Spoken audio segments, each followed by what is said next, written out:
Doctor Mohammad ইউনূসের সঙ্গে আওয়ামী লীগের দৃশ্যত দাপুর সম্পর্ক, এবং আওয়ামী লীগকে ক্ষমতাচ্যুত করে এই সরকারই ক্ষমতা এসেছে, কিন্তু দেখা গেল সেই আওয়ামী লীগের সঙ্গে এই সরকারের হয়তো খুব দ্রুত বন্ধুত্ব হয়ে যাবে, নেগোসিয়েশন হয়ে যাবে, এবং বাকি দলগুলো সব একেবারে যাকে বলা হয় আকাশের দিকে তাকিয়ে তারা গোনা ছাড়া তাদের আর কোনো উপায় থাকবে না।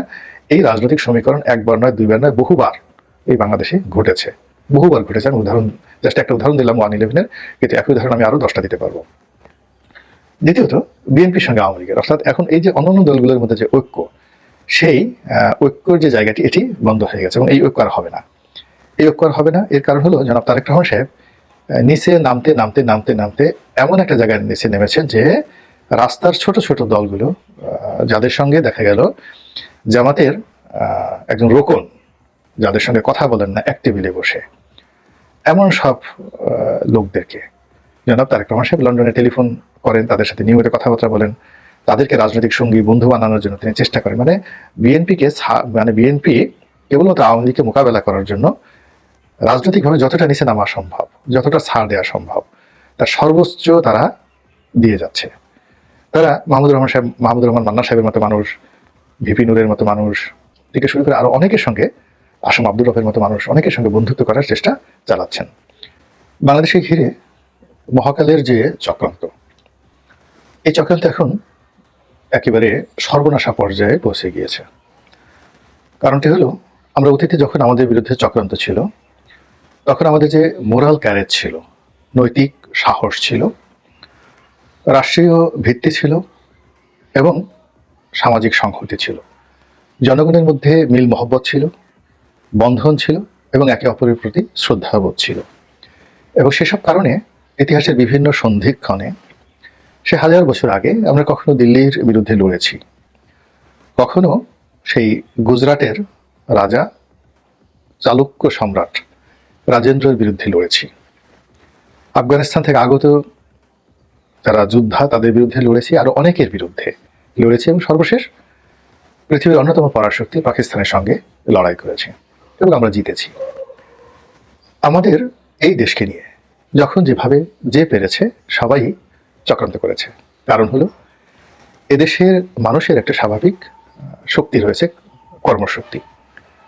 ফলে যখন দাস প্রথা ছিল, তখন এদেরকে ধরে নিয়ে বিদেশে বহুমূল্যে বিক্রি করা যেত, এবং অনেককে যৌন দাস হিসেবে ব্যবহার করা হতো। আফ্রিকার দাস দাসী, তাদের তুলনায় বাংলাদেশ থেকে যাদেরকে ধরে নেওয়া হতো, তাদের শারীরিক গঠন কমনীয় ছিল।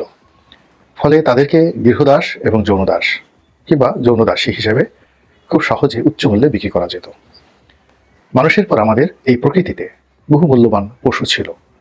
আমাদের এই দেশের বাঘ শিকারের জন্য বহু মানুষ এসেছে, হাতি শিকার করার জন্য, হাতির দাঁত এখান থেকে চুরি করার জন্য বহু মানুষ, বহু দস্যু দল এই বাংলায় এসেছে।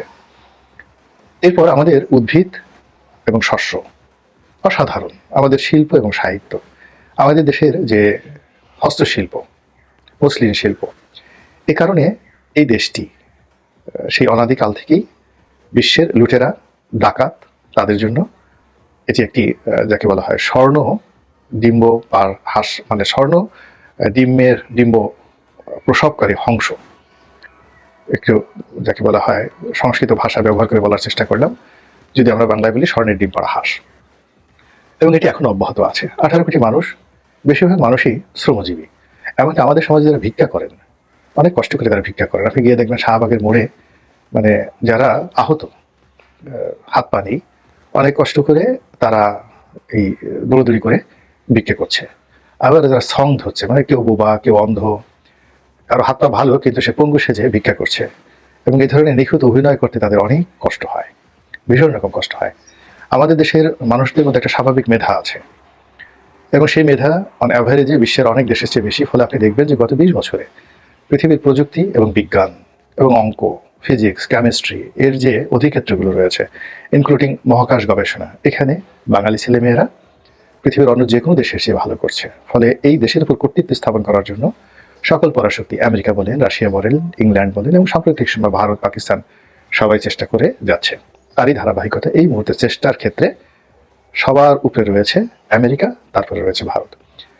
আপনারা ইতিমধ্যে অনেকেই সন্দেহ করেছেন এবং অনেকে জানেন যে জুলাই আগস্ট বিপ্লবের নেপথ্যে বিদেশি শক্তি অনেক অপকর্ম করেছে। ইন ডিটেলস যাব না, শুধুমাত্র বাংলাদেশে যেটি জানাজানি হয়ে গেছে সেটা হলো স্নাইপার রাইফেল।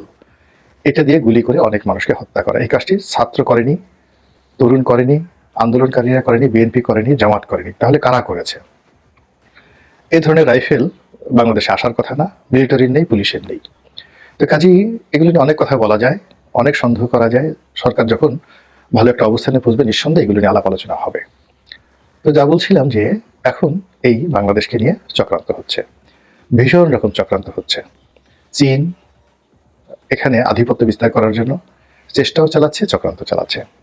চীনকে রুখে দেওয়ার জন্য ভারত চেষ্টাও চালাচ্ছে, চক্রান্ত চালাচ্ছে। শেখ হাসিনাকে আবার রাজনীতিতে পুনর্বাসিত করার জন্য ভারত সর্বোচ্চ চেষ্টা করছে, এবং শেখ হাসিনাকে বসানোর বিনিময়ে যদি আমাদের সেন্ট মার্টিন দ্বীপ আমেরিকাকে দিয়ে দিতে হয় এবং আমেরিকাকে আরো বড় কোনো ছাড় দিতে হয়, সেটাও ভারত কিন্তু রাজি। এবং এই কাজগুলো এমন একটা পর্যায়ে গিয়ে পৌঁছে গেছে যে বর্তমানে এই তত্ত্বাবধায়ক সরকার যারা দুর্বল অবস্থানে রয়েছে তাদের পক্ষে এই বিষয়গুলো মোকাবেলা তো দূরের কথা, অনুধাবন করার মতো অবস্থা তাদের নেই। ফলে দিনের পর দিন পুরো পরিস্থিতি জটিল থেকে জটিলতর হচ্ছে। আর এই জটিলতার কারণেই আমাদের যে রাজনীতির ধারাবাহিকতা, যেমন ধরুন নির্বাচন হবে, এখন সেই নির্বাচনের প্রতি আমরা কেউ আস্থাশীল হতে পারছি না। সবাই নির্বাচন চাচ্ছেন, সবাই নির্বাচন দিতে চাচ্ছেন, আবার সবাই যখন একত্রে কথাবার্তা বলছেন সবাই একে অপরকে সম্মান জানাচ্ছেন, শ্রদ্ধা জানাচ্ছেন, কিন্তু সেই বৈঠক শেষ হওয়ার পরে এমন একটা পরিবেশ পরিস্থিতি তৈরি হয় আমরা কেউ কারোর প্রতি বিশ্বাস এবং আস্থা রাখতে পারি না। যেমন ধরুন বিএনপির সঙ্গে বৈঠক হলো অন্তর্বর্তীকালীন সরকারের, বৈঠক থেকে বের হয়ে এলেন মির্জা ফখরুল, বললেন যে আমরা ভালো বৈঠক করেছি, আমরা সরকারকে একটি যৌক্তিক সময় দিতে চাই। আবার লন্ডন থেকে তারেক রহমান সাহেব একই কথা বললেন, কিন্তু উইদিন 24 ঘন্টার মধ্যে তাদের কথা পাল্টে গেল। তারেক রহমান সাহেব বললেন যে নির্বাচন এর একটা রোড ম্যাপ ঘোষণা করতে হবে। তারপর দেশি বিদেশি চক্রান্ত চলছে, আমরা এখনো ক্ষমতা আসিনি, আমাদের ক্ষমতায় যাওয়ার মতো কোনো লক্ষণ আমরা এখনো দেখছি না। তো বিএনপির মতো এত বড় একটা দল যখন এই ধরনের কথাবার্তা বলছে, সেখানে ধরে নিতে হবে যে পেছনে মারাত্মক সব চক্রান্ত চলছে। এখানে ইতিমধ্যে যে কাজটি করা হয়েছে সেই কাজটি হলো বিএনপির সঙ্গে জামাতের সম্পর্কটা টানাপোড়েনের মধ্যে চলছিল, কেউ স্বীকার করেনি যে আমাদের সম্পর্ক খারাপ। এমনকি জুলাই আগস্ট বিপ্লবের পরেও দুই দলের নেতাকর্মীরাও তাদের মধ্যে যে শীতল সম্পর্ক এটি তারা প্রকাশ করতে চাচ্ছিলেন না। তো সেই জায়গা থেকে বের হয়ে এসে এখন তাদের যে সম্পর্ক এটি দাকুমড়ায় পরিণত হয়েছে। এই গেল একটা সমীকরণ। দ্বিতীয় সমীকরণ হলো বাংলাদেশে যে রাজনৈতিক দলগুলো আছে ইসলামপন্থী, এরকম 20-25টি দল তারা দীর্ঘদিন ধরেই একটা ঐক্যের কথা বলে আসছিলেন, সেই এরশাদ জামানা থেকে।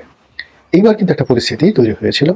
এর কারণ হলো জামাতের জামির, তিনি খুবই গরিবকর্মা মানুষ, তিনি বরিশালে গেলেন, সেখানে পরস্পর বিরোধী দুটো যাকে বলে ইসলামপন্থী গ্রুপ একটি রাজনীতি করে, চরমোনাই পীর সাহেব, আর একজন হলেন শর্ষিয়ার পীর সাহেব, তিনি রাজনীতি করেন না কিন্তু নীতিগতভাবে সবসময় বিএনপিকে না মানে আওয়ামী লীগের সমর্থন দেন।